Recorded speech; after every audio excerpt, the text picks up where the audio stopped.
Okay, everybody, good evening. Welcome to Pub Table Racers. This is show number 40. 40. 40. Thanksgiving edition. Was that the post Thanksgiving? So I did the math, my friend, and by the time we you're get fatter. when we get thanks, I'm just taller. By the time we get to Daytona 500, it should be like our 50th show. Okay, perfect. Think about that, 5,500. That's good. My name is Tim Packman. Sitting next to me is Warren Brosell. And we come from the NASCAR and short track ranks, and we like to think we know one or two things about racing. We thank you for joining us. Zoanne Good's with us. Hey, your father, sorry to hear of his passing. She's one of our dedicated watchers. Her father passed away the other day. So our condolences to you. So, sorry to hear that. Jessica Nichols, mom's here from Tampa. Okay, Warren, speaking of a bucket, which you dove into right away, why do we have a bucket of Miller High Life in front of us? Because we like ice cold beer, right? And because we like Miller High Life, because it's Bobby Allison's beer of choice and our hero. That's right. Childhood hero. Good friend. And so we both have worked for him. And he's still a good friend today. Yes, he is. So, I didn't take a sip. I don't want to. Me either. Oh, that tastes so good. It's not like Mr. Food. Ooh, it's so good. Because it's free. Because it's cold and free. From Frank Mathalia still. That's what I was going to say. It's still Frank's beer. Exactly. There's only two kinds of beer, cold and free. Thanks. Frank's. So tonight's show is brought to you by, as always, Lake Norman Patio and Game Rooms on Brawley School Road in Mooresville. Go check out Brad and JoJo. Some great Christmas specials going on. The Game Room's really good. Everything's... He's got great specials. I was there the other day. They have all kinds of new furniture, outdoor patio furniture came in. You got to go because probably a lot of good Christmas stuff there. Christmas specials, yeah, a lot of good decorations. It's a great gift because whatever you give, no one else has what you're going to give to them. Also brought to you by our friends at the Garage Shop, Aaron Brown. Go check them out. Some of the stuff they're doing, the builds that they've been doing, the salt flats. And I got a call from Aaron yesterday. He said after we announced our partnership with them, he noticed a spike in his numbers. Nice, that's nice. So that's good. So what we're saying, if any of you would like to advertise with us, you could get a spike in your numbers too, and we can help your business grow. Right. And in turn, you could help us. And speaking of helping us, it is the holidays. People want gifts, right, Warren? People do want gifts. They want gifts. And what a better gift to give than something from Pub Table Racing. Beautiful hat. Beautiful hats. These killer tumblers. Right. Also, we have children's books. We have koozies, stickers, shirts. Not necessarily a gift that keeps on giving, but it can if you put your shirt on and watch us. Exactly. Like Tom Beatty, his profile picture is wearing our items. They're so perfect. Go to our website, pubtableracers.com. Check out the merchandise and everything he needs right there. Here's the deal. You click, we ship, no problem. So perfect. Someone in Illinois bought a tumbler today. We'll be shipping out tomorrow. It wasn't a Bears fan, was it? Well, I don't know. I just said Illinois. I didn't send him a note saying, hey, are you a Packers or Bears fan? I don't want to offend him. No, that's fine. That's perfect. Hi, Tara. How are you? The person who got all this started. Oh, my God. Mark Campbell's in there. Dave Nichols, Geraldine, my sister. Spent Thanksgiving with her and her husband. And the zoo, 3 dogs, 3 cats up in Richmond. You had a good Thanksgiving, I saw? A great Thanksgiving. Just a family here. Perfect. You all ate well. Yep. Okay. So tonight's show. We had turkey, not well. You what? What's well? Is that as well?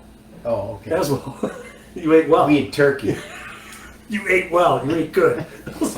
I'm using proper English. Oh, boy.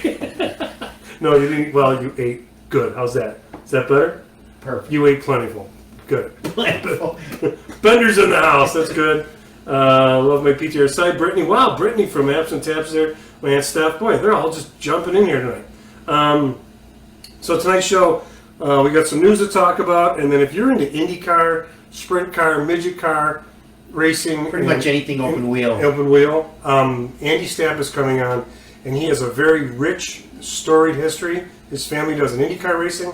He's also a wheelman who's been in the sprint cars and midget cars, raced with Tony Stewart, Jeff Gordon back in the day, and we're going to talk with him. He worked at Dale Earnhardt Incorporated with us, Ganassi, and now he's at Detroit Speed and building some pretty cool cars there. So hot rod place. Hot rod. Really top of the line hot rod. Top of the line right here in Mooresville. So. Yeah. So if you're into that, we're going to have him on. We're going to touch upon the news real quick, and then we're going to bring nothing under about $100,000 at that place. Oh, so I could get 2 or 3 things easily. Right. Sure. I'll stop in tomorrow and do a Corvette for me. split window. That's my favorite. You get the window. I get the window. Maybe I can get the little Not model. even both of the split windows. You can have one of the windows. Probably can't even afford that right now. But that's okay. Hey, if you people buy enough merchandise, we can do that. How's that for a You want to take segue? it for a ride? Hey everybody, this is Tim and Warren from Pub Table Racers. A lot of you have been asking, hey, what other merchandise do you have? We have hats, t-shirts, stickers, kids' books. We have it. Let's just show them, Warren. Show them the hats real quick. Hats. So they're the white, vented, Right. back, snapback, trucker style. And They also come in small, medium, and large. depending how you snap them, that's good. Also, we have our black t-shirts, Pub Table Race t-shirts in large, extra large, and double XL. Warren, we also have left. Which ones we have? These are the heather gray. The Heather beautiful gray. heather gray. Very soft, nice. It's good. So I have we one those. on. You have one on. My right? favorite. That's it. We have those available. Also, people ask about the children's book I wrote, award-winning children's book. I can say that. This is the paperback version, and this is the activity book for kids, and you can see that. And also, what do we have brand new, Warren? Stickers. $3 you can get a sticker. You can put it on your car, notebook, your motorcycle. Motorcycle. Right, sure. You can put it on your bucket of beer, whatever you want Right. to do. We don't care. So check us out. It's on the website. The store's right there. Log in, order. We'll ship it right to you. So there you go, folks. Pub Table Racers merchandise. Thanks. All right, how about the news? Let's talk about Corey LaJoie, former guest of ours, friend of the show. Great kid. Glad to see land on his feet. So they announced he signed with Spire Motorsports, so that team is now going to have 2 cars next year, and I think that's a good move for him. What do you think? And I think it's a great move. Let's elaborate on what Spire is. Spire was the Joe Falk. No, that was he was with GoFast. Okay, what was the 95? It was the Levine. Levine. They bought the Levine charter. It was the right? Levine charter that Right. went to that other market. Spire's a marketing Spire company. Marketing Company started a marketing company. And now they have 2 cars. Right. So now they're involved in a hockey team, minor league hockey team. They're involved in track promoting, and also now they have the team, and they have 1 win to their credit. Justin Haley at Daytona in the Rainbow later. Hello, Marianne. Hey, cuz, what's up? My sister Cheryl. Johnny, a little Johnny Trailer Trash, perfect. So Corey LaJoie goes there. I think that's good. He's an up and coming driver. He wants to be running up front, and Spire wants to be running up front as well. So hopefully the two of them can grow together and go fast. See what they put into it. Sure, that's exactly what it takes. AJ Allendinger, Colleague Racing announced that he's going to go full time, not just part time, in the Xfinity Series. He had 2 wins last year. I think it was the Roval at Charlotte, and he had Atlanta Motor Speedway. He did win on a yeah. Oh, he went on an oval, which is rare for him because he's a road course guy. Mike Wheeler is the crew chief over at Trackhouse Racing team, which is affiliated with Richard Childress Racing, and Suarez went over there as the driver. So look for that to see what they're going to do. We still don't know where Ty Dillon. He's kind of still out there. We don't know what he's going to do. I heard he had meetings with some open wheel teams, not in NASCAR. He might do some road racing of some type, but we'll see where he ends up. There's still a little bit of time, but where do you think he ends up? Speculation at all? I don't think he ends up back in NASCAR. No, I think he goes. I think he's. I won't say done, but he's done for now. Yeah, he's just taking a break, and if he has another opportunity. Why get in something that's subpar? Right. And really end your career. Mm-hmm. When I'm not saying that 13 was even subpar, but it wasn't. It's not. They ran where they ran. They ran where they ran. No matter who you put in that car, they're going to outrun where they run. That's just the way it is. Perfect. That's the way it is. Okay. I've got a note from my sister. We are about to have your Perry's ice cream in a hot fudge sundae. So Perry's ice cream is what I grew up with, and we were at a Wegmans, and my people in Buffalo know this, in Richmond, outside of Richmond, and I made a scene when I saw my favorite ice cream was on the shelf there. Wegmans is a grocery store. Wegmans is a grocery. What this stuff is. Wegmans is a grocery store. I was in a pick and save, which is a grocery store. But did you know what that? Did you know that? Yeah, I did. Okay. So anyhow, for my ice cream fans, my Perry's fans, it was in Virginia, and I made quite the scene. I was so excited to get it. So my sister's now taunting me with a hot fudge. I was in a Roundy's. Elizabeth Postella as the 23 crew chief. I'm sorry, Mike Wheeler is over at the Michael Jordan deal. I got my notes wrong. Okay. Well, I'm just screwing up all over tonight. I'll be all right. Also, you were updating his computer. No, the computer was updating itself. I was. All right, so also Rowdy Harold, we have to talk about him and his wife. Just got married. He worked at Hendrick Motorsports. Him and his wife were killed in a car accident. Terrible news. Terrible. In the Keys on the car accident. And they just got married, and he was 30, she was 23. So our condolences to Hendrick and both of their families. And all family, yeah. Yep, and also... And the guys over there. I mean, I didn't know him, but I'm sure. I heard nothing but good about him. He was the life of the team, and yeah. always seen smiling and a positive person. That's who you want on your team. Morgan Shepherd came out. He's got the early stages of Parkinson's, so we wish him well as we hear that. And then roller skating for him. Roller skating, that's right. He certainly had his fun with those roller skate at Bristol. Sure, he just would just go on. He was good. Hit a rock. He was good. He wiped out one time. Yeah. So the Travis Mack is over at Trackhouse. Sorry about that. Okay, we got it together. Travis Mack is where? Over at Trackhouse. What's Trackhouse? Trackhouse is that new team with the Childress affiliation. Okay. Because Travis Mack was at JR Motors. Right, so he jumped over to Trackhouse to get back in the Cup Series. And that's with who? Suarez is the driver. New team. New team. Is Trackhouse a new team? Yes, it is. Who owns that? I'm not sure who owns it, but Ty Norris is heading up the operations. All right. So he's back at Chevrolet there. Hi everybody, this is Tim Packman from Pub Table Racers, coming to you from Lake Norman Patio and Game Room. I'm coming to you to one of their awesome, incredible pub tables. I'm here with the owner, Brad Doan. Brad, one of our sponsors of the show. Brad, let's take people around and show them exactly what it is you have here. So great idea. Our viewers and website followers can know what you have to come down and get some of these great items. Fantastic idea, Tim. Okay, thank you. Yeah, this is one of our top sellers. That is all powder-coated cast aluminum. Okay, comes with 4 swivel bar stools. Gotta have the swivel. Gotta have the swivel. Actually, a nice footrest down below here. Demonstrate that. This is great 42-inch top with an umbrella hole for your 9-foot umbrella. That's an Adirondack style bar chair. Again, a swivel bar stool, Tim. And that comes in many different color options. There's a few of the color samples right on top. It's marine grade polymer and maintenance free, lifetime warranty, Amish made, Tim, one of our best sellers. Okay, here's a nice outdoor fireplace, you call it? Well, that is a propane fire pit, okay. Tim. Commercial grade, high BTUs, all weather unit. Of course, comes with optional colored glass, which we'll actually throw in and give you. Ooh. And many different options on seating around the fire pit. Very good. So the Adirondack chairs like we see right here? Yeah, we sell a ton of those. Let me just go over here. We just got about 50 of these in the other day. 50 of them. These are folding Adirondack chairs with a lifetime warranty out of the marine grade polymer. We have some different pub tables and bar tables outside, Tim. This one's nice. Everyone can sit right at it together. Yeah, that's very nice. Stainless steel.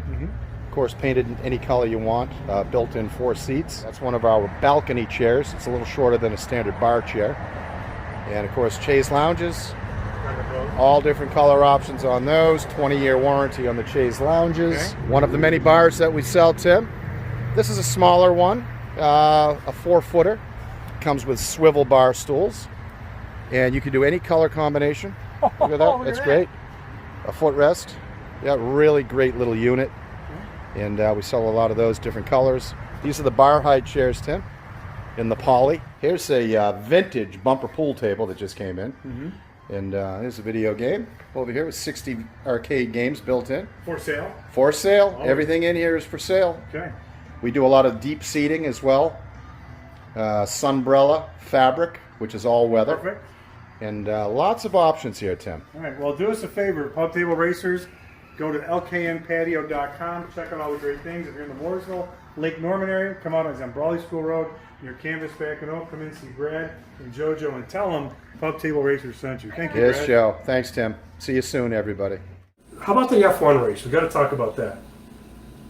Oh, okay. Well, the first 2 laps. First 2 laps, yeah. About. What a wreck! I mean, I hate to say the word amazing, but it was just incredible. How do we pronounce it? Ronan Grosjean goes through the barrier. Car splits in half. They go over to put it out, and he jumps up out of the fire and over the barrier. Like a miracle.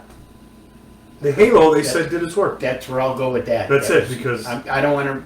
I'm not even going to go any further with it. The guy is just lucky. That's pure luck, right? Pure luck, right there. Pure. So. It wasn't his time. No.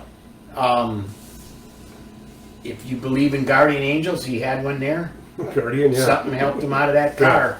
Perfectly, You know? because he popped up on it, Right. and you wouldn't expect that. Justin Marks is the owner of Trackhouse. Thanks, everybody, for helping us with the show. That's tonight. that That team, yeah. Sorry. We got a little fun off tonight, but we're going to be okay. Okay, that covers it. Oh, Snowball Derby. I've been a little off my whole life. Snowball Derbies this weekend in Five Flag Speedway in Pensacola.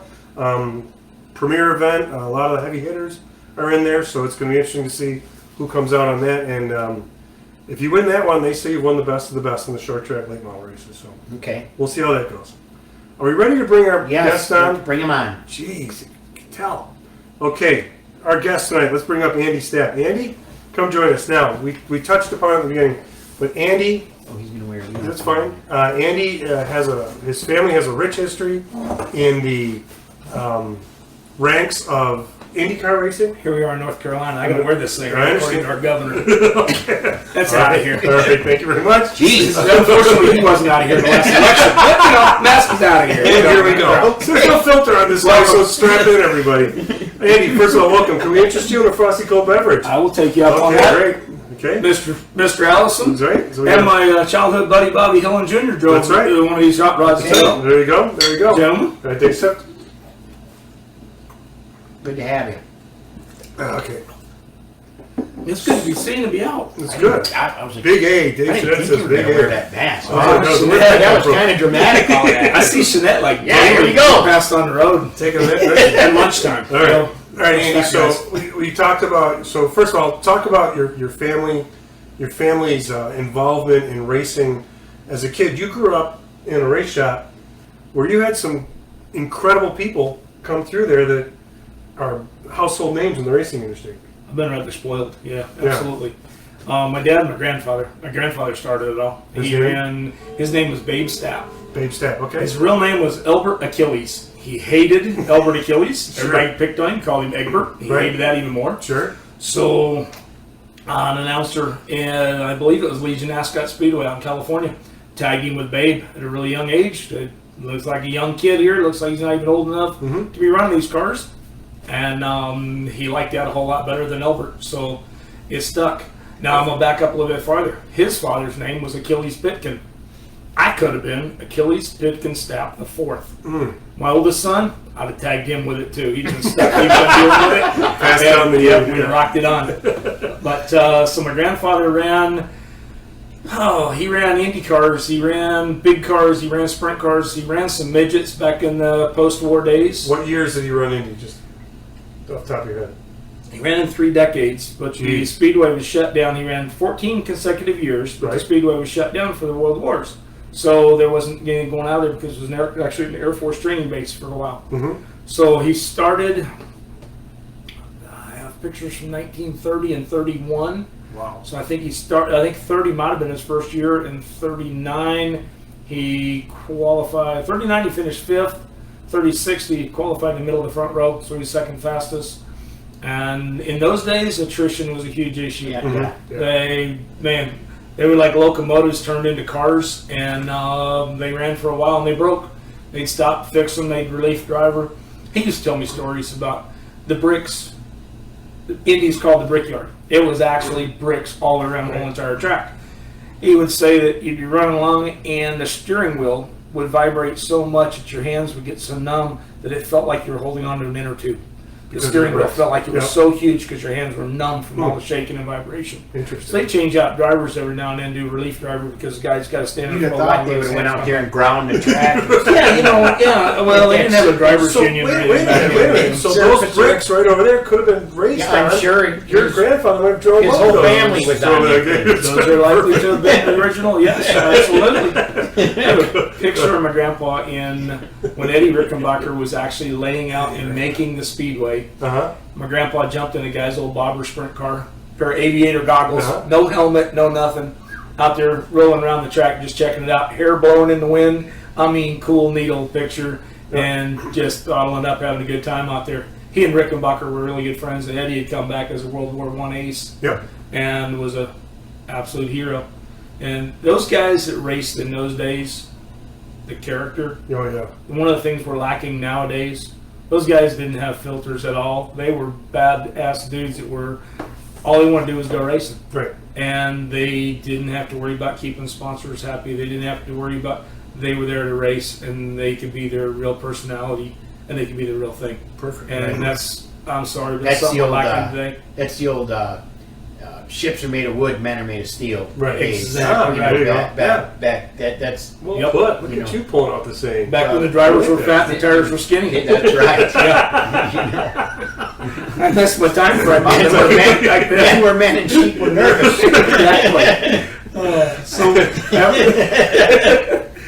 Listen to you guys do the introduction and screw up all the news. Not even 20 minutes in. I wasn't all nervous coming into this. Yeah, we knew you were going to They finish. messed that up bad. I can't. Troy Prince says hello. Hey, hi Troy. I haven't seen you for a long time.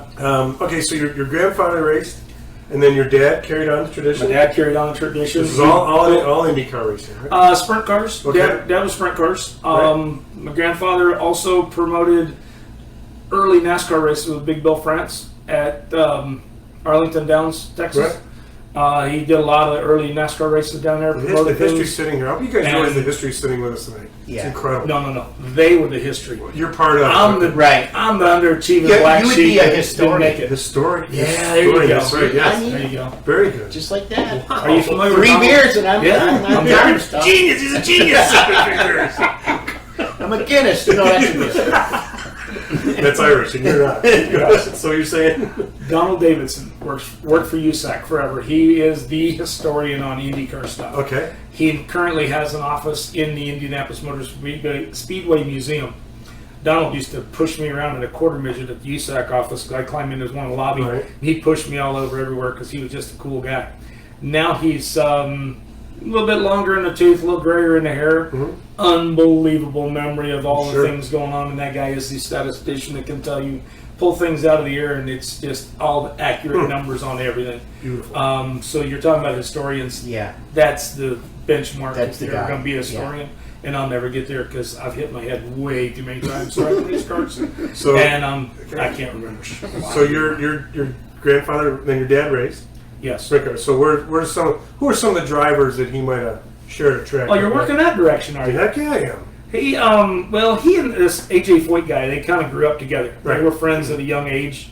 They both left California early on in my grandpa's Cameo Chevy pickup truck with a trailer and a tire pole on the back of it, a toolbox in the back, and neither one of them were 15 yet. I take it back. Foyt was 15, Dad was 14. Right. And they left California with cash and a race car and Driving. went back east. Oh, yeah, they went back east racing Drove, okay. because everybody out west knew their age and they could Right. lie about it back east and they could Got it. race.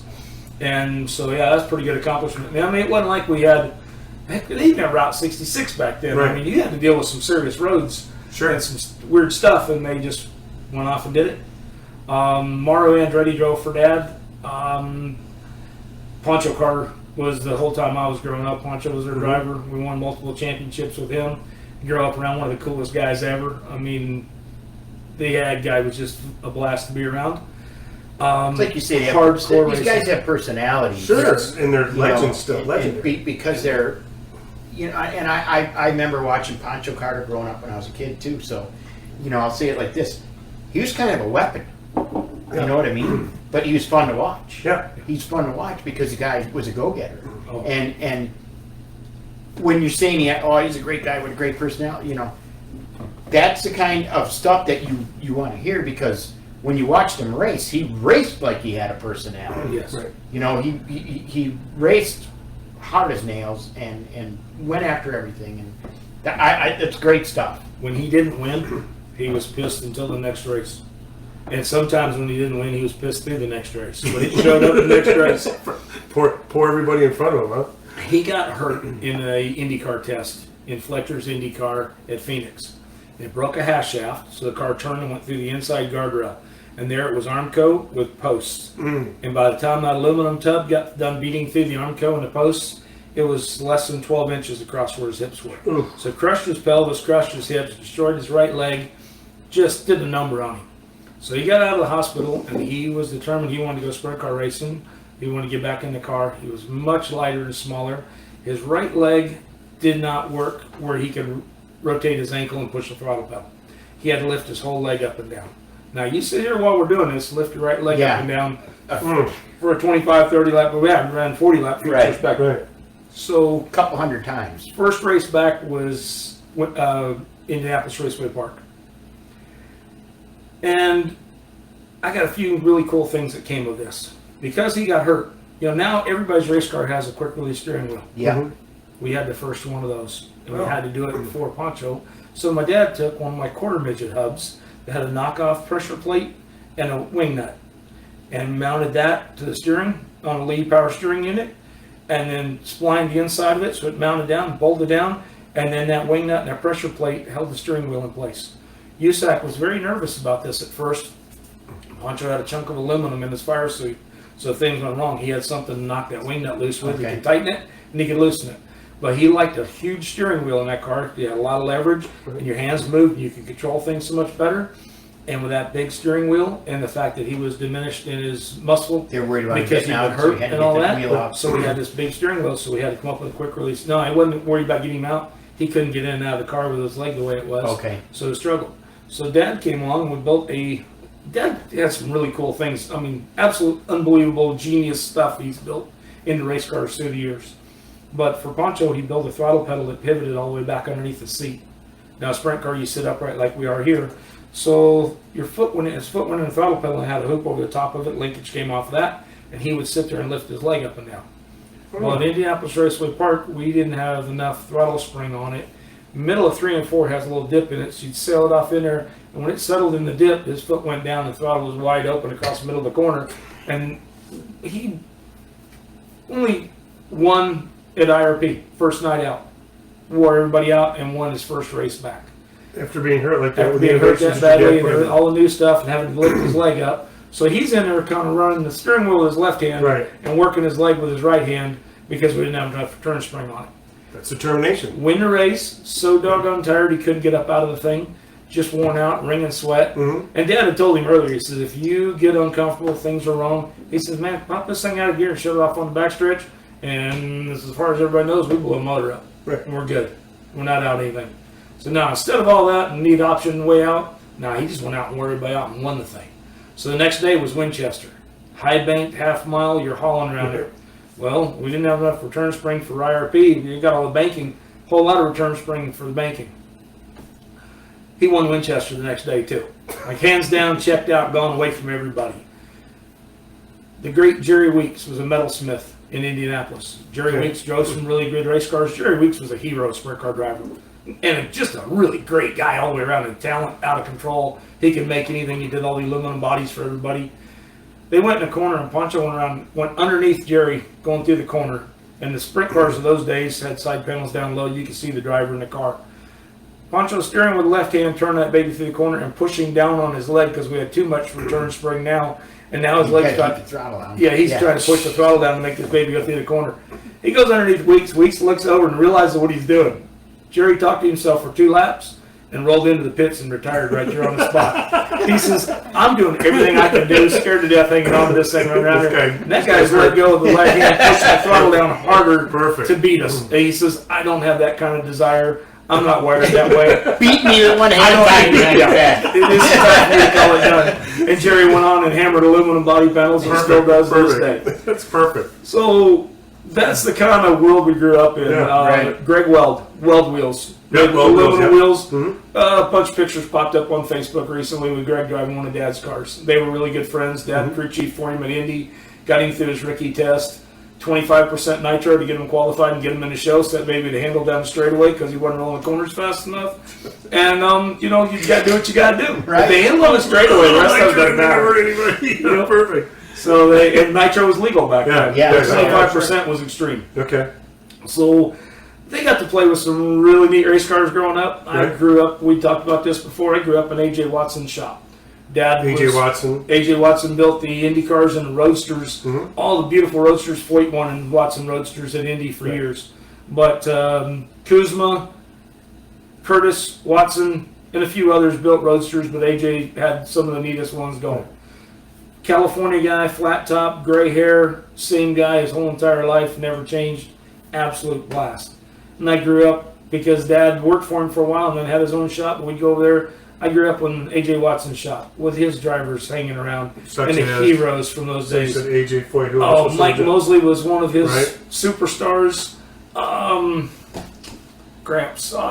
Dear golly. This old age stuff, and you hit me on the spot. You probably got to be better on some of these names. Let me work through it a little bit. A bunch of them IndyCar guys that want a bunch of shit. They're really great. Bad dudes that were just, I mean, those cats that ran roadsters and uprights and everything else. Right. So, you other guys that you were around, so you had these guys that were heroes to so many, and to you it was an everyday occurrence to just run into these guys at shops and everything. Absolutely. Yeah. I mean, as odd as it is, my kids get to do that now. Okay. My kids run into Justin Allgaier, Right. run into him places, and they're out with their friends, and Justin will come over and talk to the boys and call them out by name and come see them. Yeah. Their friends are like, holy shit, Justin Allgaier just came over and talked to you first. Yeah. Yeah. He was on a telephone. He stopped the phone call. It's fun. But we went back when we were all at DEI. Junior had a RC race going on out of his place with the quarter scale radio control cars. Everybody had one.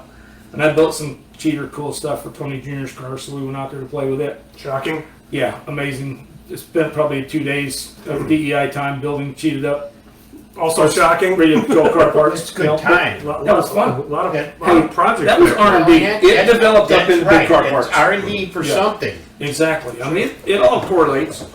So we went out to Junior's and took both boys with me. Mm-hmm. They didn't think anything about the fact we were going to Junior's. They were excited to see Tony Gibson and Tony Reed Jr. Got it. They knew those guys really well. Right. Junior's, he's the guy who drives the thing, but they didn't really, it wasn't like they were hero worshiping him. Right. And speaking of hero worshiping, I got to point out, Yeah. I got my little buddy's shirt on. Who's that? That's Kyle Larson's Okay, kid. got it. That's Owen Owen Larson. That is the next superstar racing kid coming up. Aha. His dad, not too bad. He's done Dad okay. kind of gets the job done. He's He's done not okay bad this year. But my money's on Owen as he gets up here, and I'm gonna be that old guy. I knew that kid when he was in diapers, and he was fast then. Like they So said about there's gonna be an Owen, right? a Cash, And and a Braxton. Braxton. Yes. Yeah. Yes. Are they all about the same, or is Owen a little bit younger? Owen's Cash. Right. I think Owen's a little younger. Okay, because Cash and Braxton are already racing Midget against racing. each other. Against each Yes. other, midget racing, and Yes. they win. Yeah. And the Victor Lane pictures like a who's who of what is out there. Boyer's kid and Kyle Busch's kid. Yeah. Yep. Started early. I'll put my house deed and everything else on Owen.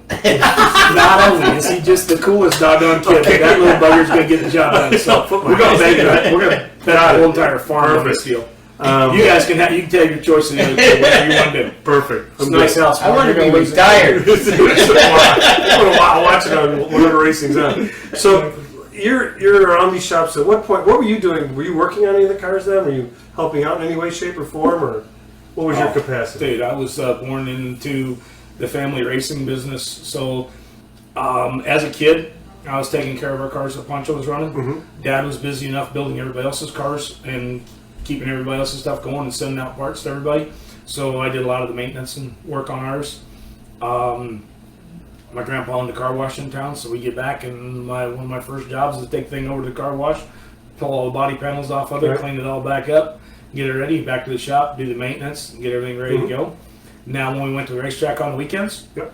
we had so many swinging dicks hanging around. Everybody come Yeah. because Pancho was winning all the time, Sure. and everybody come hang around with ours. Helpers, yeah. Yeah, and you couldn't get, you work on a baby all week long, but come race weekend, Right. not only was I not old enough to be in the pits, so I'm getting kicked out of the pits regularly, but I can't get around their own car because everybody else is there to help out. Got it. So I would go find other guys to help, Got it. and it was fun.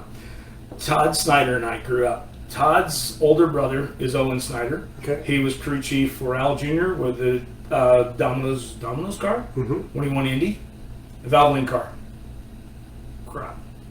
Well, You ran both, right? You ran you both. could be right either But he way. was- yeah, that's right, yeah. That's Whichever right, one he both. was working for. You got the Exactly. sponsors right. Run with it. Hey, they were Welcome running free pizza over here. I mean, that was all good. We're working on free. Oh, we got free. Yeah.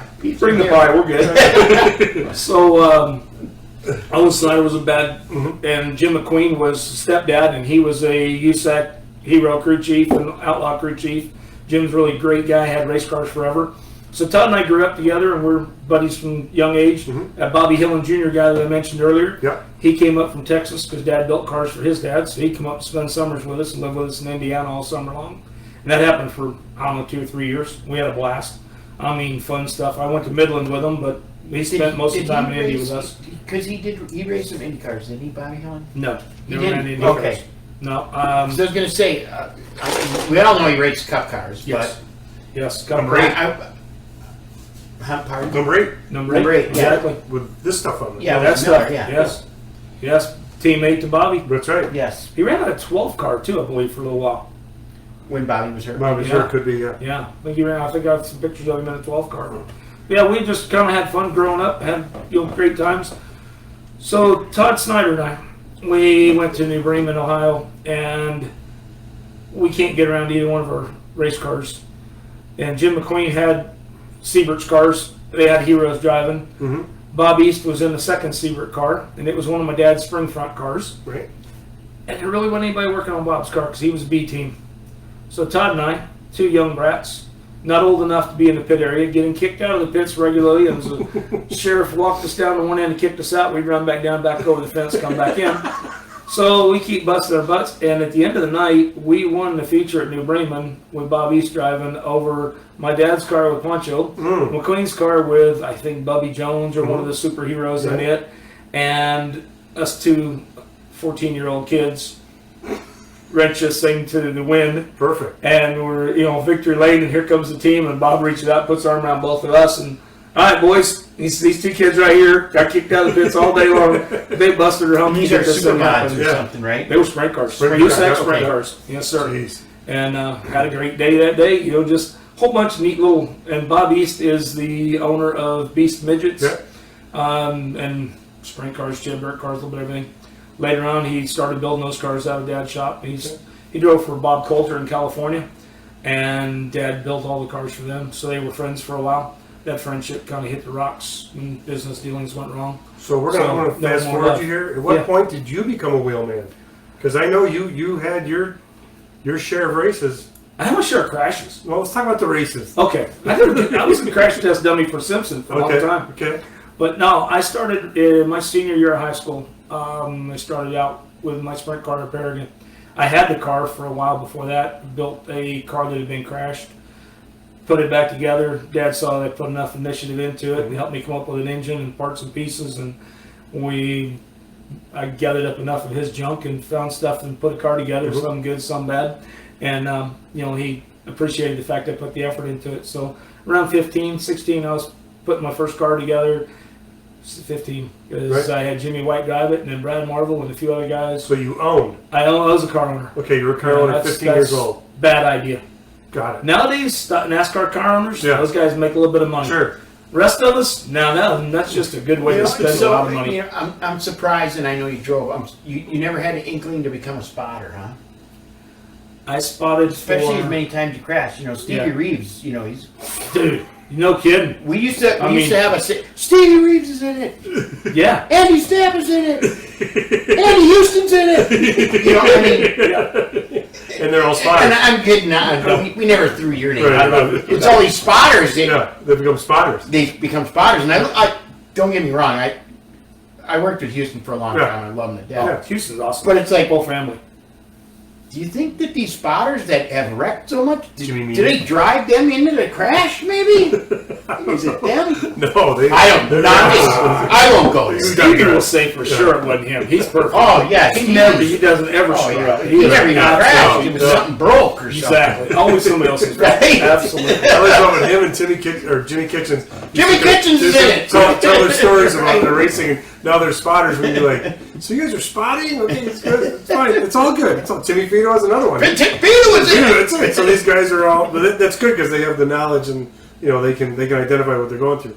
So at what point did you put on the helmet and the Nomex? I'm sorry to change it. No, that's fine. That's screw good. me up. That's fine. I have to revert back just for a second. Sure. I don't Go wanna run us too long. ahead. I did spot. I spotted for Kyle Petty when we were at Sapco. Okay. I spotted for Jerry Nadeau when we were at Hendrick. Okay. Once I got away from Hendrick and got to DEI, I didn't tell them I knew how to drive a truck. I didn't tell them I knew how to spot it. I went in there and told them that I'm a welder fabricator. I can barely do things together. That's the extent of it.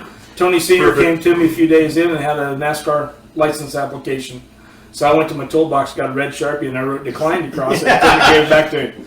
Pop's white beard and white hair and a bright red face. He looked at me like, what the hell is this?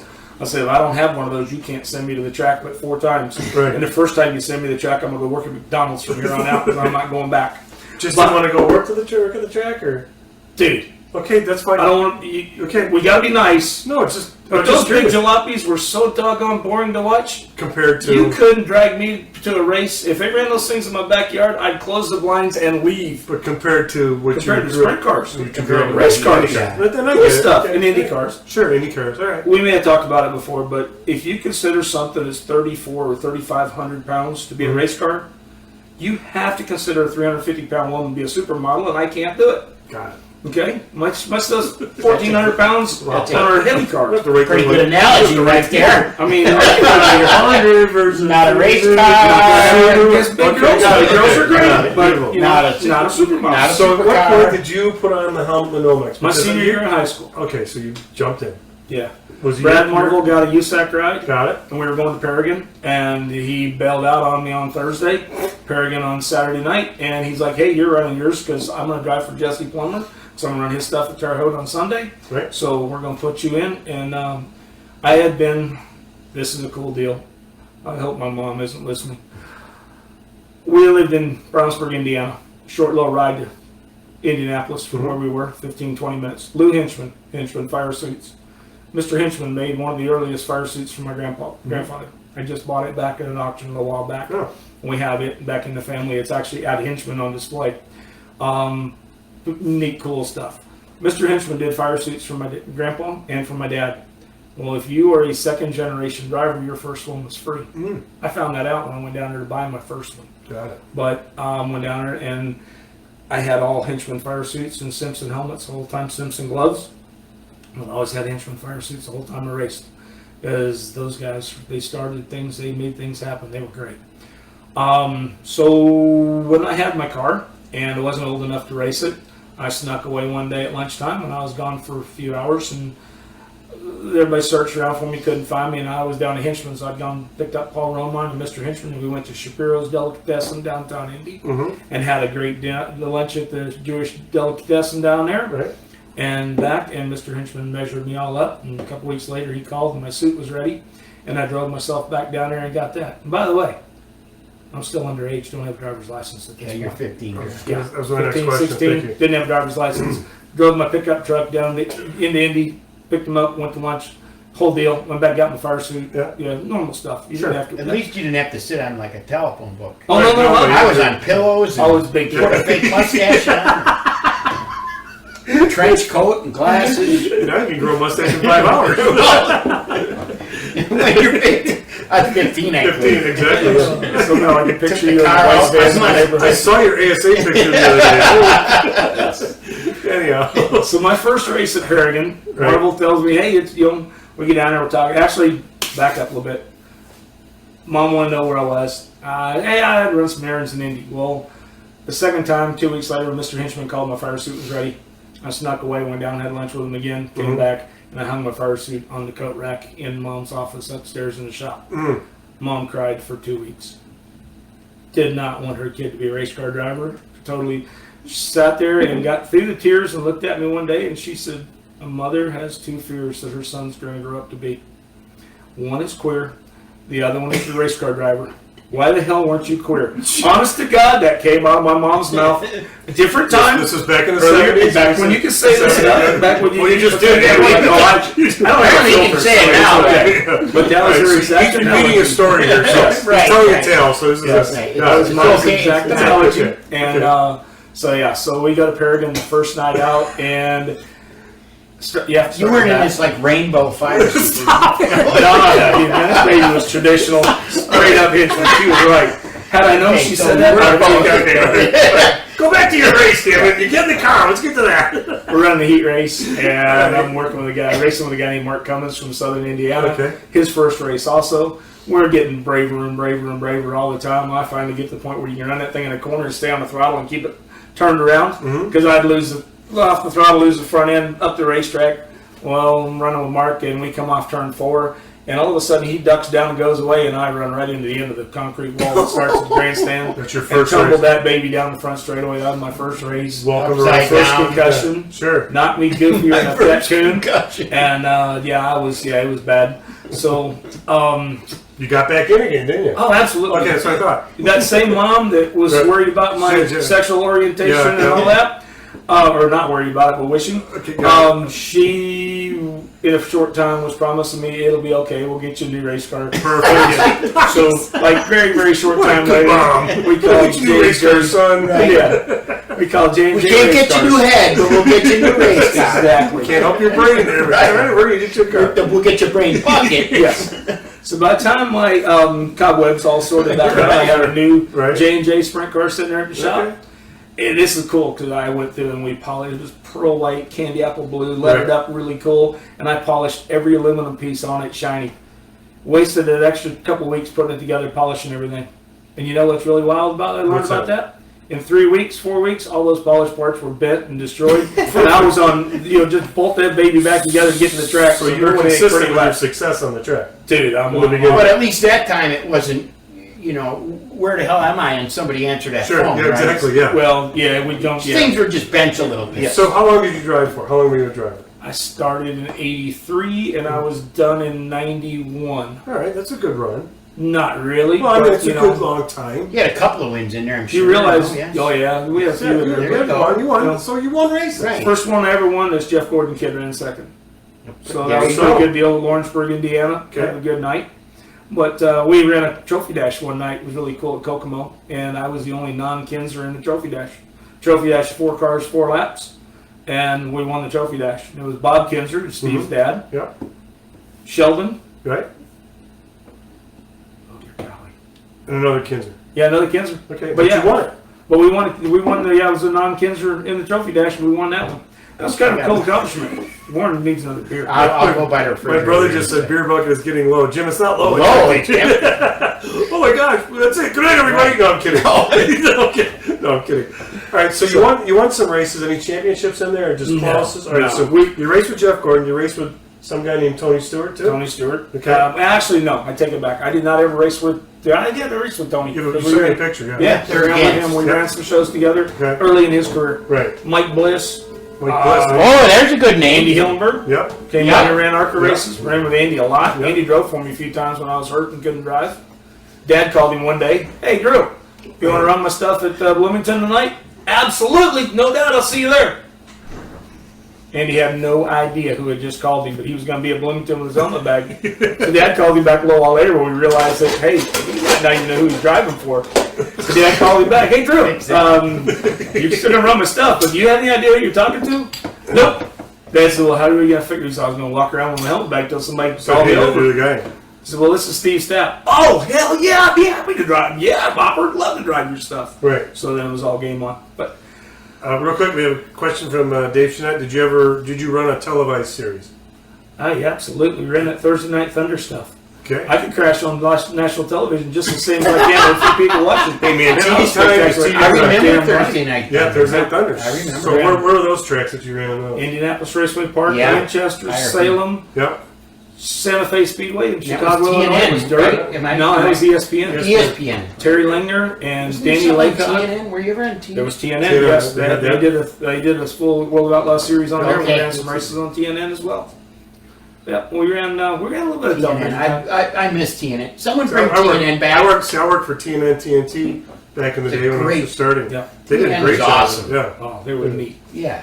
And then we were talking earlier today. They ran the Jaguars, the Fastmasters series. Fastmaster. Look that up, kids.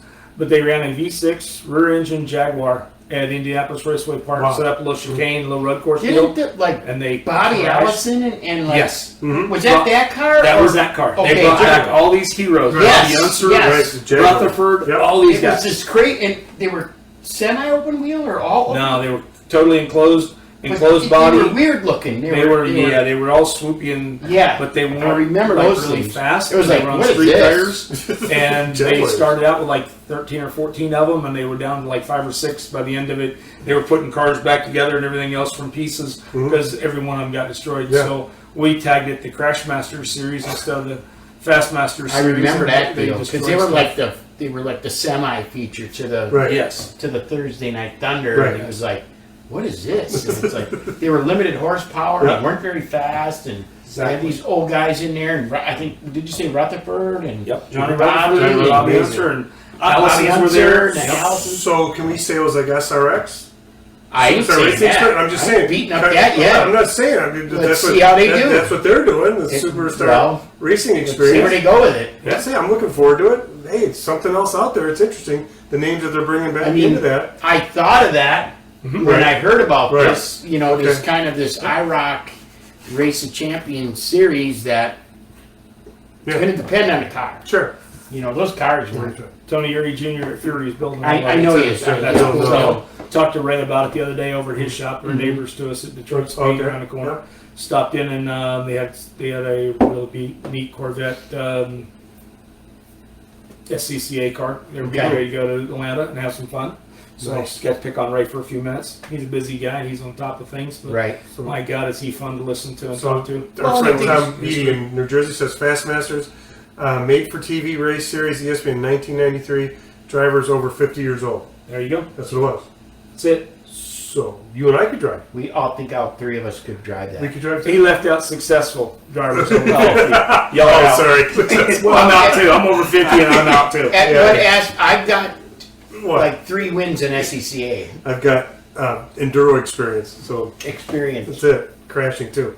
I won at Road America. We got. I know you did. That's right. That's my claim to fame. But you couldn't. I thought your championships and some 500s were pretty good too. But behind the that's wheel. Being a fabricator. That's behind the wheel. Here. When you can't drive, you fabricate. Exactly right. That's what we do. That's yes. I fabricate. You can't do this. You do this. You can't do this. You do this. Exactly right. It's perfect. Unfortunately, and you know we're not in a small group. No, there's a lot of us no driving son of bitches that can fabricate. Yeah.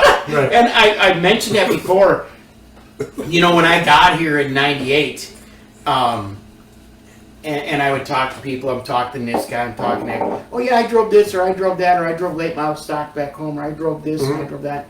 And you go, wow, I'm not anything special. No. Everybody almost everybody here that you worked with or working got behind the wheel. Got behind the wheel, and not just behind the wheel. And don't take this bad. Of like a street stock or an enduro car. No, a real race car. Like a high level. Yeah, at a higher level. Right. And, you know, either we all ran out of money or talent. Some of us ran out of both. Right. I can tell you, my dad had a really successful trucking company, and I made it a non-profit organization with all my truck stuff. So I mean, he worked like hell to make enough money for me to crash. I'll say it like this: my parents didn't have a lot of money. We did this on a shoestring budget, but there was plenty of times when I ran out of talent, and it wasn't because of the money I had. It was because of, I just did that. I'm way too deep in this car. And you know yourself as someone who drove. You're going into this car, and you're like, oh, this ain't gonna be good. This is gonna hurt. And something's gonna hurt. Warren, the way I explained that's experience. When I was brand new, young, didn't know any better, new in a sprint car, and they put me in a 410 non-wing open sprint car. I'd go in the corner, I'd screw up, I'd crash, I'd be upside down, hanging from the roll cage in the corner on a seatbelt. Later on, as I got experience, I knew at the flag stand that when I got in turn 1, I was going to be upside down hanging from the seatbelt. That's the only difference. You know it sooner, you don't change anything about the way you're going to do it. You don't drive that bitch off in there like there's no tomorrow. And then when it goes wrong, it goes wrong. But at least at the flag stand, you knew to hang on a little tighter. I've got a question from Las Vegas for you, Andy. What track would you like to see Indy cars race? What track? Ooh. I'm going to tell you, the Indy 500, the Indianapolis Motor Speedway is just, when you've been there, everything that goes along with that, The experience of it is great. Been there as a crew member. Been there as we've run the Brickyard race and would have won that when they do quite a few years ago on my Allendinger car. Indy is Indy, and it's the epitome of any place you can run an Indy car. But It's your hallowed ground. it is. But I'm going to tell you, I used to go to Belle Isle up in Detroit, Michigan, and watch Michael Andretti run the street course at Belle Isle. And you go stand, I'm nearsighted. I got to stand next to the track. I got to see these things up close. But you listen to his footwork, and you listen to what's going on. You listen to him just tickle the rev limiter. You listen to everything that goes. And Michael Andretti would flick that thing around like it was a go-kart. And a big old, not heavy, but big old, Still a big car long for that Indy little car, track, but yeah. a little tight joint. And he was thoroughly impressive. There was an Italian guy, Andrea Montramini, and that cat's feet move faster than anybody I've ever seen. And what a cool little guy. And he'd come up, same thing, tickle rev limiter, bang gears, and just go through stuff. It was phenomenal to watch him race, but he drove for teams that didn't have any money, and he never made it as a superstar, and he just didn't have a big backing. But Belle Isle was great. I'm not necessarily a full-on street course guy, but that and Long Beach put on some really, really good races. Very good. I miss Milwaukee. Milwaukee was another great oval track for the Indy cars, and I miss Milwaukee. Wow, thanks. I used to go there as a kid and watch them all the time, that Bettenhausen Classic. Yes. And I would never say it was a boring race because there was so much strategy involved there, that race on that little track for them cars would be, it was tough for them to negotiate each other, but it's flat. It's not banked. Right. And the strategy there would play out so good. You'd see guys that they're like, oh, is he going to win? Oh, is he going to win? Right. Exactly. And that's what I used to get out of that place. I don't know. Now I'm going to back up one more thing. The thing I'd like to see the most is I'd like to see every series get away from radial tires and go back to bias ply tires. Why is that? Because we go back to having race cars and race car drivers. Got it. Bias ply tire, you can work it, you can overheat it, you can piss it off, you can screw your whole day up, but you can run that baby sideways. It's not this radial thing where it has to be at just a certain point and all the finesses there. Take all of Indy cars, Formula One cars, our sprint cars and midgets are still on bias ply tires, but on the radials.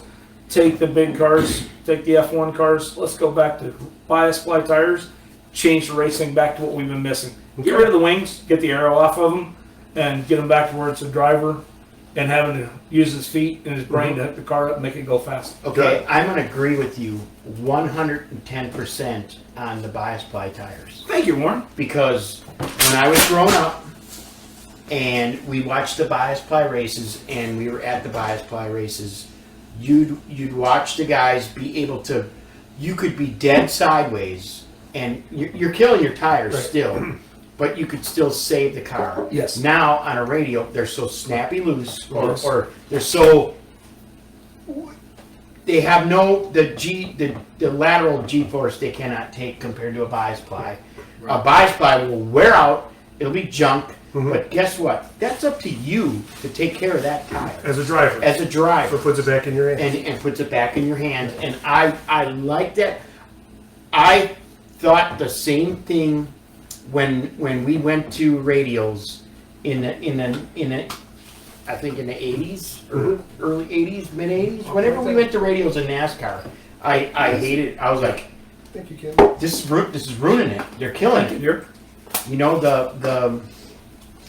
the Mark Martin can't run tires at Rockingham anymore and hold everybody off and save them, and then everybody else just comes and goes and it. Yeah. No, I agree with that. I hate the radials. Yeah. Mark Martin is a whole other deal. That guy is phenomenal. What a cool little fella he is. Well, and that's But the talent. He's a tire. I work with a guy similar to him. Brad knows how to save his tires. Yes. Brad Keselowski's a tire saving genius. Yes. And some of these guys can do it, some of these guys can't. But Mark was really good at it. When we were in ASA, he could do it, and it was because of the bias ply tire. That's where he learned that from. And I remember being in a Hoosier trailer with a tape measure. It's 95 degrees. Jimmy Benny sends me in there and he says, I need 85 and a half and I'd eat 85 3/4. Yeah. Don't come out until you got 5 of each. 5 of each. 85 and a half and 85 and a quarter. Yeah. A quarter inch of stagger on one of those Yes. Wow. Dude, you realize when a sprint car rolls out with usually like 12 to 14? They were ASA tires. Yeah, I so- understand. And that might have just been right sides. Yeah, I was gonna say, that's You know probably- what I mean? That's probably off. Wow. That was just a stagger. I don't even remember. I was a kid. All right, I know the wings are here, and Okay, I know so, we got to do wait, one thing. we before we didn't, get so the there. one wing challenge is a little different because Andy, hold up your hand, requested Yes. that his sausage fingers Oh. can't hold wings. So he said, can we get boneless? So I said, well, if he's going to get boneless, we're going to get We should boneless. all get boneless. We'll go. So here Right. we go. So the flavor tonight. Briscoe wanted, but we should have got boneless for Briscoe. Yeah, so we will next and time. mac and cheese and what else is he? Chase? What else is Yeah. he? What else is He's he? a boneless guy too? Yeah, he's Oh, a- yeah. What I know, else I is like he? it, And kid. peanut butter jelly. He was here. Never had a hot dog. So I grew up with racing the with flavor today is Cajun barbecue. Okay. Boneless. So, and these are boneless, and these are from.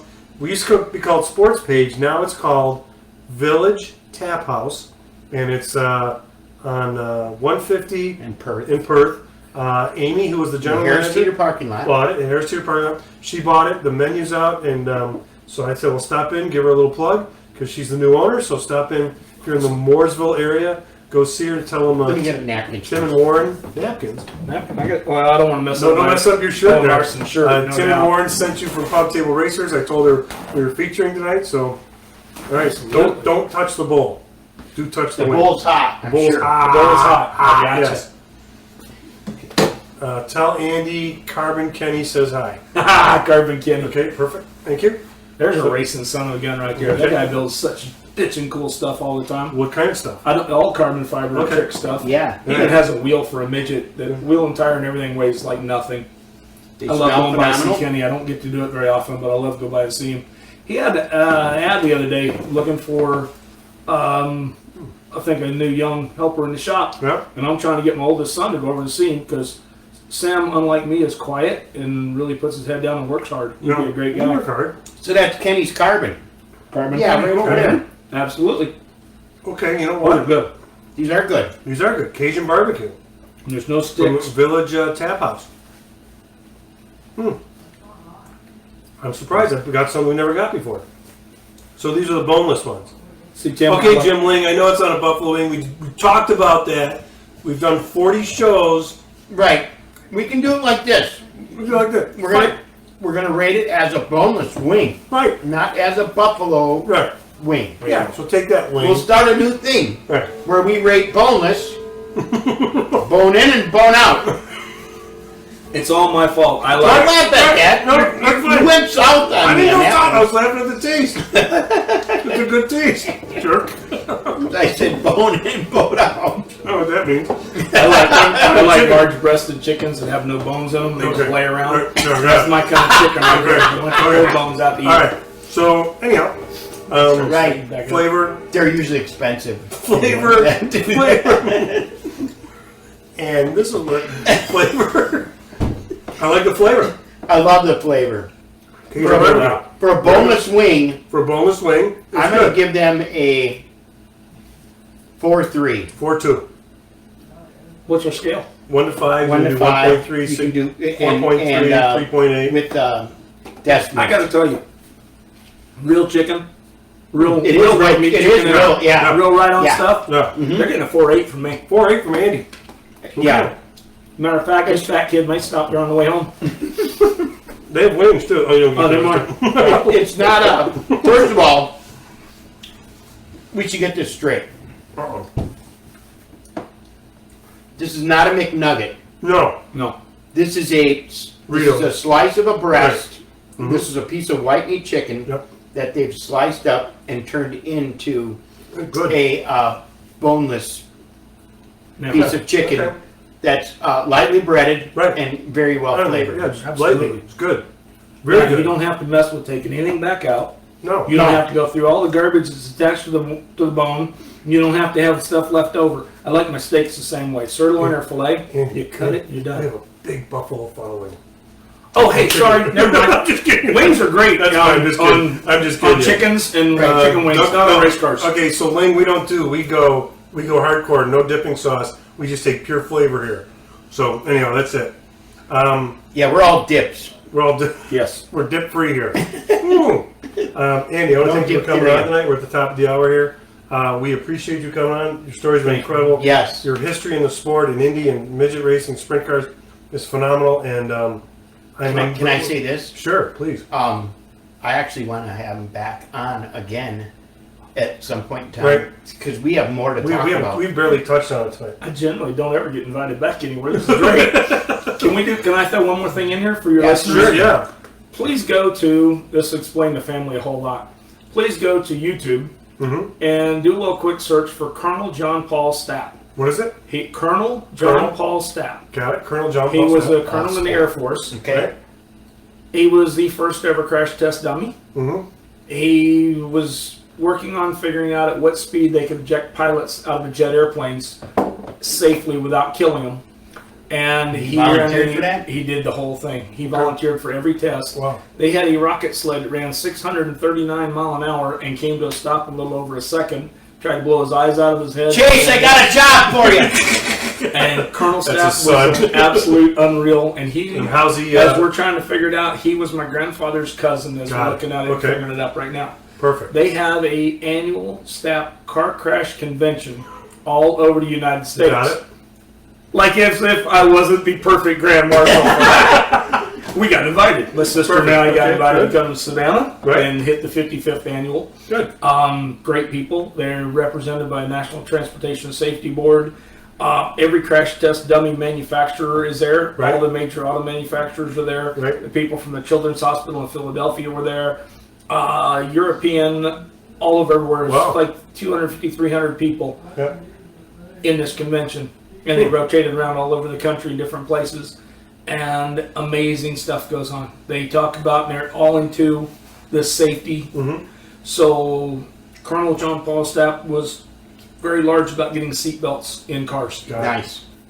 I am the one in the family that does not wear a seatbelt when he drives anywhere he goes. Why? I won't start in a race car without him, Okay. but I don't use him in a street car. I don't know. I drive like an idiot. It's someone not rolled like over, it's a safety thing. I will take that seatbelt as someone who rolled over one time. Mm-hmm. All right, so we have I a put great, them on every time. great show, guys.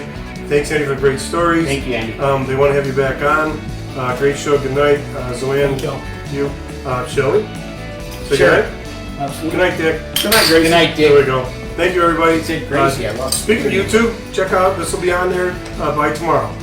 Our YouTube channel. Thank you. Awesome. Wow. Hey, another great show. Great Thank show. you so much, everybody, Yep. for tuning Enjoyed in.